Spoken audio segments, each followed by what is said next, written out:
সহ্য করতে পারে না, এটা আমাদের নেচার। আমি দুটো এক্সাম্পল দিই আপনাদেরকে। এই যে বাচ্চাদের একটা দল হয়েছে না এনসিপি, এখনো তো রাজনীতি শেখে নাই, সেদিনের বাচ্চা। তো আমরা ওই দল নিয়ে একটা নিউজ করেছিলাম, আমার দুই সহকর্মী এখানে বসে আছেন, আবদাল এবং জাহেদ। তাদের অন্তর্কোন্দল নিয়ে, মানে এনসিপির অন্তর্কোন্দল নিয়ে নিউজ করেছিলাম।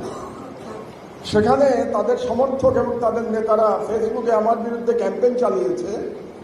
হেডিং হচ্ছে মুসলিম যখন জালিম। অর্থাৎ আমি যেহেতু এনসিপির বিরুদ্ধে কথা বলেছি, বিরুদ্ধেও বলি নাই, তাদের ভিতরের যে আদর্শিক লড়াই, তাদের মধ্যে যে একটা কম্পিটিশন আছে, কারণ এখনো দলটার রাজনৈতিক অবস্থান খুব পরিষ্কার না, কাজেই এই লড়াইটা নিয়ে আমরা নিউজ করেছিলাম এবং তাদের কমেন্ট নিয়ে আমরা নিউজ করেছিলাম।